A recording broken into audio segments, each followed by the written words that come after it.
The UK will rejoin the Erasmus study scheme from 2027, but is it value for money? And what does it tell us about how close the government wants to get with the European Union?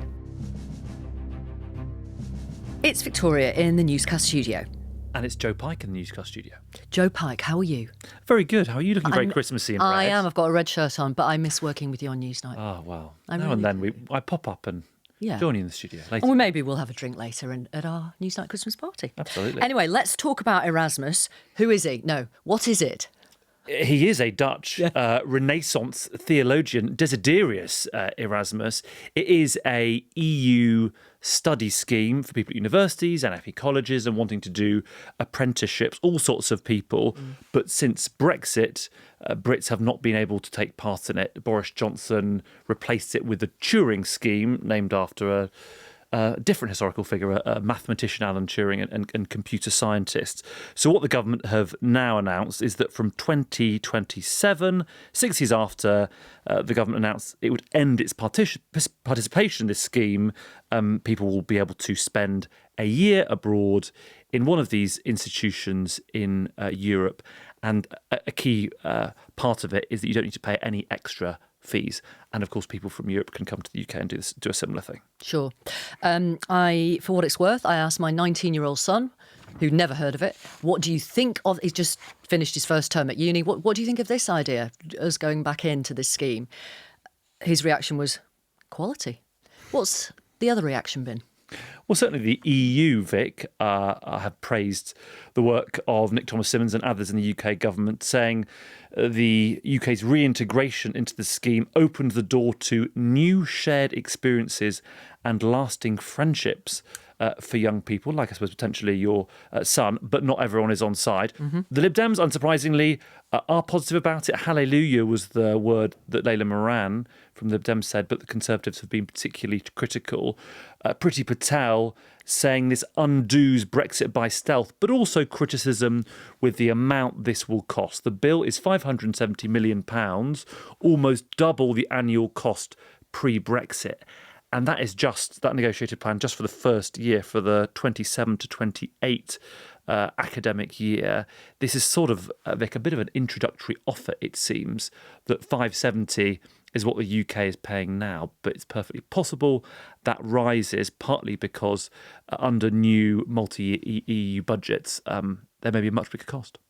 Right, OK. Now, you say it's double the old scheme. Almost double. I think it's more than that. We can check it, actually, with the Minister for the Constitution and European Union Relations, Nick Thomas-Symonds, who is in our Westminster studio. Good afternoon to you, Mr Thomas-Symonds. Welcome back to Newscast. Delighted to join you again, Victoria. OK, why is the UK back in Erasmus?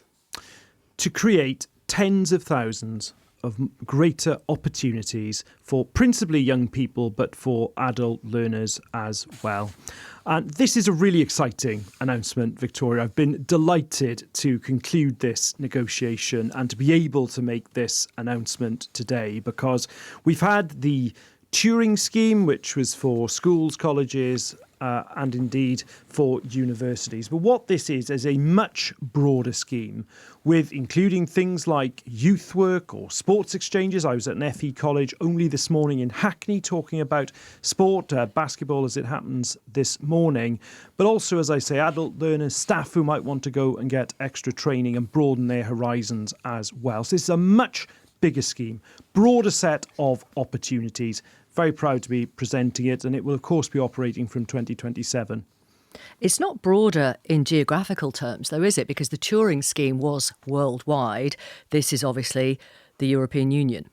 No, it isn't. So, first of all, it is the European Union. There's then half a dozen non-EU members of it as well. But in addition to that, the grant-holding bodies here in the United Kingdom will be able to allocate 20% of the funds for those young people who might want to go to countries beyond that. So there's still that opportunity for those who want to do it on a more worldwide basis. OK. Let's talk about the cost then, because the last year the UK was in Erasmus, it received the UK received £126 million of EU funding for about 56,000 British people to take part. Now the UK, as Joe pointed out, is going to be paying £570 million. You negotiated that cost. How is that a good deal? It's an absolutely excellent deal. And firstly, How? well, let me explain to you why, Victoria, because you're not comparing like with like. When we were an EU member state, we were contributing into the general EU budget a larger amount of money. There's then an assumed amount, a projected amount with regard to Erasmus, plus it wasn't actually exceeding to that particular programme. Now, the £570 million for that year, first of all, that is a 30% discount on what it would ordinarily be. Secondly, we're talking about over 100,000 people in the UK benefiting from it. So that's lots of that money flowing back in grants to those people. But to your point about the balance between participation and contribution, I absolutely 100% want to get that right. So what I've agreed with the European Union is that 10 months after our accession, we will look at that fair balance, and we will be doing it then, not on assumed statistics, not trying to go back to the past and look at when we were contributing to the general EU budget, not the specific programme. It can then be based on the actual number of Brits who have taken part in the scheme and the level of grants that they have received. So it could go up. The cost could go up after that 10 months when you're doing more negotiations. I have agreed a fair balance, Victoria. No. I'm just... I know that's what you say, but when you come to renegotiate, it could be more than £570 million. That's what you just told us. No, hang on. I will not get ahead of negotiations or speculate on one outcome or another. What I'm saying is it will be based squarely on value for money, and it would be based on data. Well, it's a speculation I'm not going to get into. I'm here not to commentate, but to negotiate on behalf of the UK, and I'll be negotiating always for fair funding and a fair balance. But Victoria, you're absolutely right, of course, to challenge me about value for money, and so you should. But we shouldn't lose sight either of all the other opportunities there are for broadening people's horizons. And people listening to this should know, whatever your background, whatever your financial circumstances, if this is something you might like to do, please don't be put off by thinking it's just a student exchange programme. It really isn't. We want young people, and indeed adult learners too, to be able to make the most of their skills and development. This government stands beside them in doing that. And that's what this announcement's about today. Nick, what happens to the Turing scheme, though? What happens to people who want to swap with an institution further than Europe? So, two points. Firstly, I don't want anyone who is currently on the Turing scheme to think that their funding is suddenly going to be pulled or anything like that. It really isn't. They can complete the placement they're on. But secondly, with Erasmus Plus, there will still be places available. So it will be each of the grant-holding institutions in the UK will still be able to allocate 20% of that funding to people who might want to go beyond either the European Union member states, the other 6 countries that are involved. If they want to go even further afield, that opportunity will still be available to them under this system. OK. Forgive me, I do want to come back to the cost. I don't understand why it's so much. I don't understand why it's £500 million. Because it's opportunities for literally tens of thousands of young Brits. And but that's an awful lot of money for, quote, new shared experiences and lasting friendships, which are the words of the EC president, Ursula von der Leyen. That's £500 million. But it also contributes to our workforce. There's clearly an economic benefit in that as well. Do you know Victoria. what the figure might be for that? No, well, this is the point I'm making to you about the 10-month review, because I could come back on newscast at that time and absolutely give you all this data, because that's the basis upon which I want to make the decision going forward. Right. Data-driven, I understand value that. for money. You like the data-driven. I get that. I can totally appreciate that. So how have you come up with £570 million? Because you haven't plucked it from the air, have you? So the way that I've done this, I've looked at where the situation was under the existing arrangement. So this is what Boris Johnson originally negotiated, back in 2020-21. We'd call it the Trade and Cooperation Agreement. The fee under that was £810 million. Now, I am saying that, for a start, this is towards the end of what the EU calls its multi-annual financial framework, which ends in 2028. So it's this 1 year. So I've been negotiating a discount on that. I think 30% discount is a very good value for money outcome. And by the way, the previous government just walked away from this.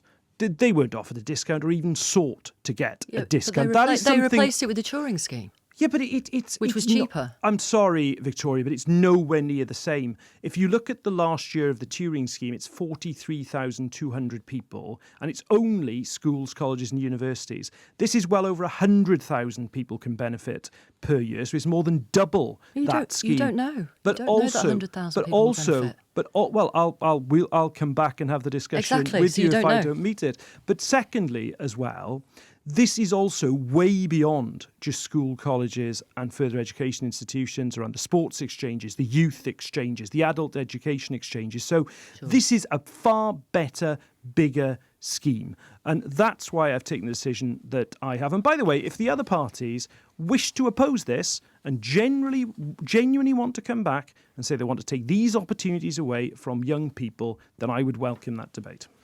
You talk about opportunities for young people, Nick.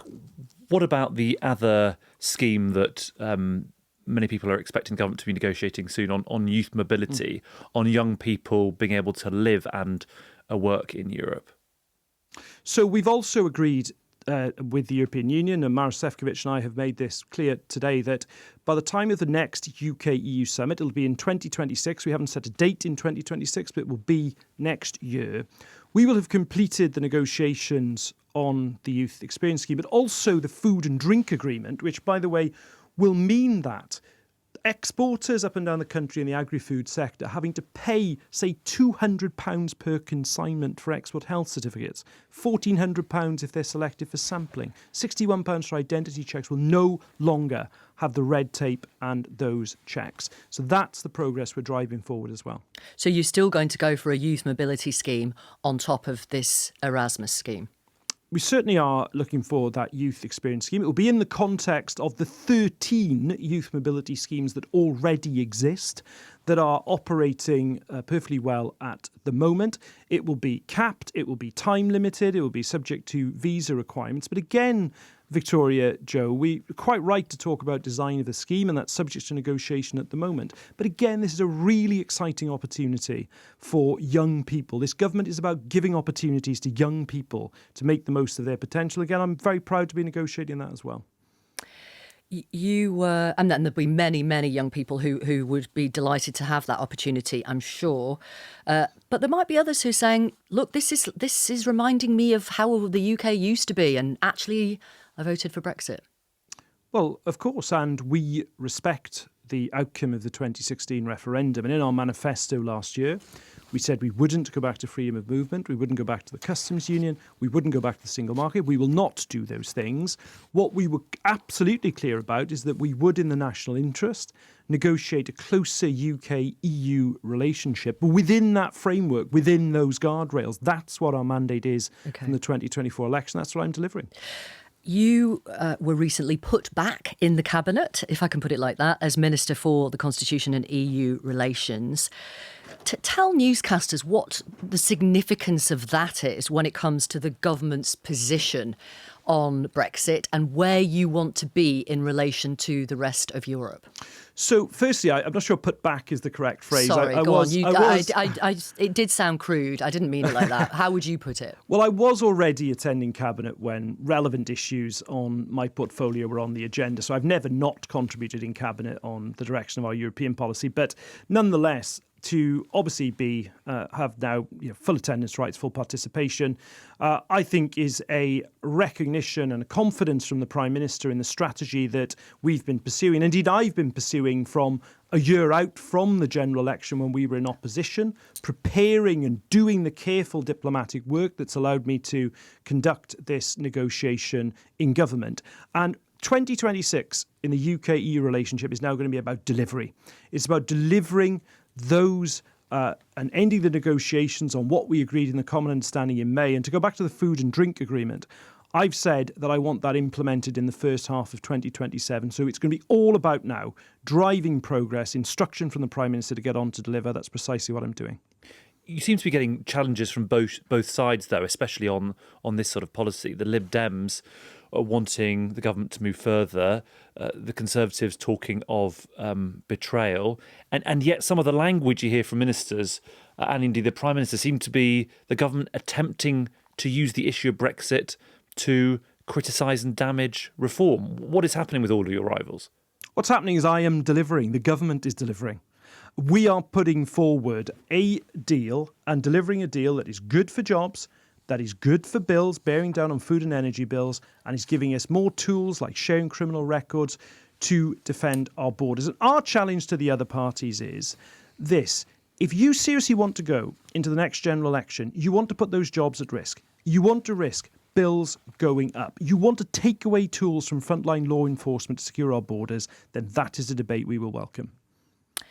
Thank you for being with Pleasure. us on Thank you both. Newscast. Do you get a bit of time with your family at Christmas? Yes, and I'm very much looking forward to it, Victoria. Excellent. Enjoy Thank you. with your children. Thanks so Bye. much. Well, Britain's biggest trade union, Unison, which has more than 1.3 million members, has a new General Secretary. And the new boss is Andrea Egan. Who is she, Joe, and why does this matter?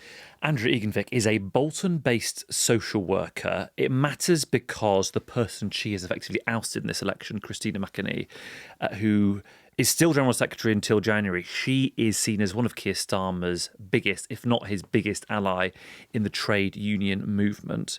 And Andrea Egan is to the left of the Labour Party. She was chucked out of Labour in 2022 because of some social media posts promoting Marxist articles. She is seen as someone likely to be critical of the leadership and has already said stuff in the campaign that suggests she will, quote, hold Keir Starmer's feet to the fire, or rather Labour's feet to the fire. It's also significant because Unison is an enormous union. It funds Labour significantly, £1.5 million from Unison to Labour at the last general election.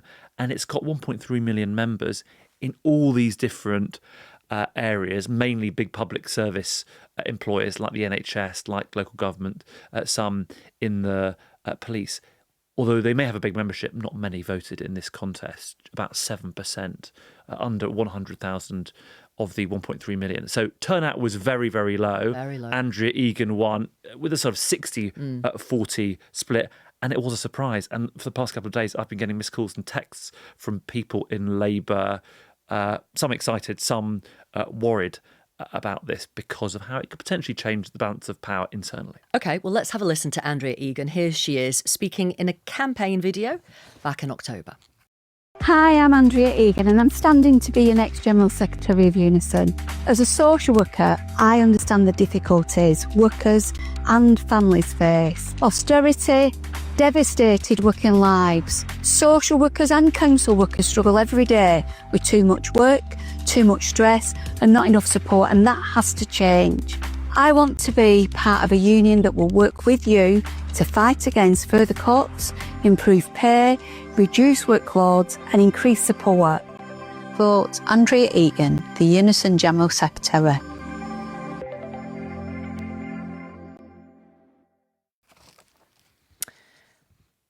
Hi, I'm Andrea Egan and I'm standing to be your next General Secretary of Unison. As a social worker, I understand the difficulties workers and families face. Austerity, devastated working lives. Social workers and council workers struggle every day with too much work, too much stress and not enough support, and that has to change.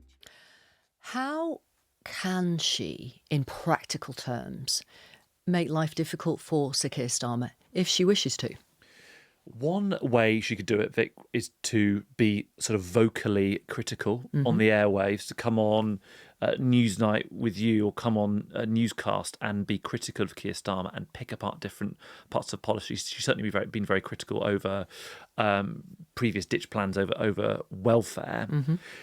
She also could change the role Unison plays. It's big and it is solid and it's supportive, and she could potentially follow Sharon Graham, the General Secretary of the second biggest trade union in the country, Unite, and review financial contributions, reduce financial contributions. It's quite complicated how that works internally. It's not going to happen immediately, but in maybe 18 months, she could reduce those contributions. She could also potentially follow what Sharon Graham has sort of considered, which is decoupling from the Labour Party. Mm-hmm. And finally, I think it's also important to see how her election impacts other trade unions, especially ones that are more moderate and supportive. Because if you're in USDAW or you're in the GMB and you're reasonably supportive of Keir Starmer and you have another prominent leader being critical of him, you probably need to maybe moderate your position. And then there are more technical things like Labour's National Executive Committee, and this could change the balance there. Keir Starmer has a very strong grip on the ruling National Executive, which decides things, including selections and shortlists for parliamentary seats. Right. And Andrew Egan's been positive about Andy Burnham, calling him the King of the North. And she obviously is based in Bolton. He's Greater Manchester. She said, what she told the New Statesman about Andy Burnham was he would make quite a good leader. And in a separate interview said, I'm a fan of Andy. I mean, he's the King of the North! ! Yeah, she seems to be somebody who prefer Andy Burnham rather than Keir Starmer. It's not as if what's happening on the NEC could completely switch the dynamics, because Keir Starmer, even though he doesn't necessarily have a strong grip on voters from what polls say, or indeed on a lot of people in the Parliamentary Labour Party, he's really strong on the NEC. It is a 41-member body. Unison has 2 seats, and therefore his grip could weaken.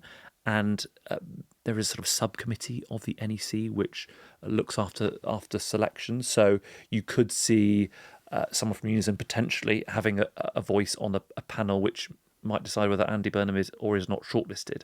But this is not a transformative moment. It's more the sort of weakening grip, which I think we should look at, because in a year or 2 years, we may look back at this being a key point where things have got more difficult for Keir Starmer's relationship with the trade unions. Sure. And to say to newscasters, we did try and get Andrea Egan on newscast this evening, but perhaps it wasn't possible, but perhaps another day. Mainstream, which is another network, a political network, which happens to be a supporter of Andy Burnham, said this result shows clearly that vast swathes of Labour's historic coalition feel the government has fallen out of step with its mainstream. Joe, thank you very much. I don't know why I'm thanking you. I'm not the normal host, but hey, it's been nice working with you again. As ever, my pleasure. Yeah. Are you coming for a drink at the Newsnight Christmas party? Well, maybe I'll try and pop in. Excellent. And Tristan Redmond from The Global Story will be in the host seat tomorrow for Adam. Have a good one. Bye-bye.